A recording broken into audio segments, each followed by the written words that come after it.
Et là, je découvre une grande banderole. Loi travail, loi santé, même danger, même combat.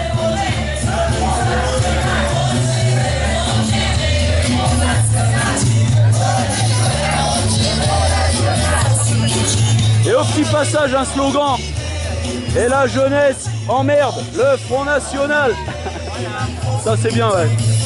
Voilà, qu'ils viennent pas récupérer nos luttes, surtout, c'est ça quoi. Il faut être vigilant et se battre contre tout un système, se battre contre le fascisme. Aussi.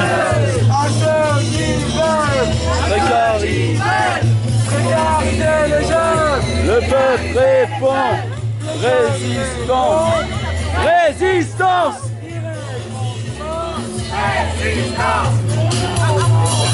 Alors oui, les étudiants, chômeurs, le public hospitalier, on reste motivé parce qu'aujourd'hui on a... Ouais, parce que j'ai entendu dire que le gouvernement préparait une méchante réforme contre la sécurité sociale en fait. Bien sûr, la même logique quasiment la supprimer, il paraît. dans toutes les fonctions publiques. Et je voulais juste vous dire, peut-être pas la supprimer complètement, mais pas loin quoi. Loi santé, même danger, même combat. Parce que oui, aujourd'hui dans la fonction publique hospitalière, la loi santé veut mettre en place un système qui va aussi mettre la pression sur le temps de travail des hospitaliers.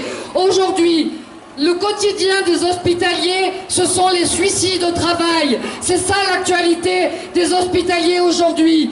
Donc, nous, à ça, on répond ça suffit. Alors, dans le public ou dans le privé, ces méthodes de management autoritaire, ces réductions de moyens, ça suffit. Et ce combat, on le mène pour les salariés parce que ça nous concerne, mais on le mène aussi pour les usagers parce qu'aujourd'hui, dans la loi santé, non seulement c'est l'aggravation des conditions de travail pour les hospitaliers, mais c'est aussi des fermetures de lits et des baisses d'emploi dans ce secteur dont on a pourtant énormément besoin. Donc, il ne s'agit pas de nous faire des gentils discours quand on a besoin de nous parce qu'il y a des catastrophes. Mais au quotidien, il y a des catastrophes dans des hôpitaux, des gens qui n'arrivent pas à se soigner, de plus en plus de difficultés d'accéder aux soins.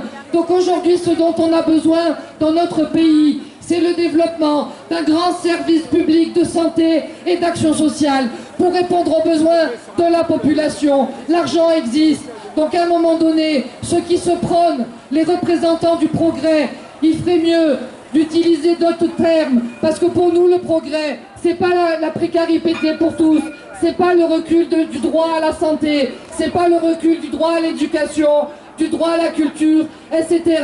Parce qu'en attendant, aujourd'hui, ils cassent le secteur public, mais dans le secteur privé, les salariés aussi sont cassés. Il n'y a pas de salaire, il y a de la précarité. Alors qu'aujourd'hui, si je prends encore l'exemple de la santé, qu'est-ce qui se développe? C'est des grands groupes, des multinationales qui se développent et qui font leur beurre sur le dos des malades. Donc ce système, ça suffit. Nous, ce qu'on demande, c'est des cotisations sociales, des caisses solidaires pour pouvoir répondre aux besoins de la société.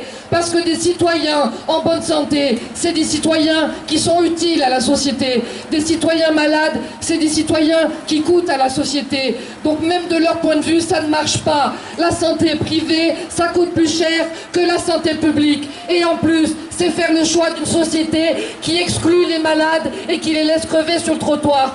Donc non, aujourd'hui, les hospitaliers continuent à se mobiliser, comme dans toutes les professions, comme chez les précaires, les chômeurs et les étudiants, parce que c'est un combat d'avenir. Alors il ne s'arrêtera pas là. Vous pouvez adopter vos lois, on continuera à travailler le rapport de force, à travailler le débat d'idées, et ça ne prend plus, de moins en moins.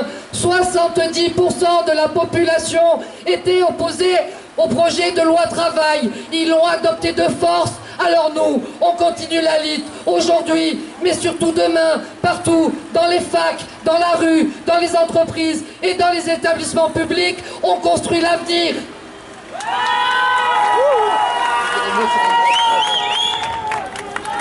On lâche rien, mais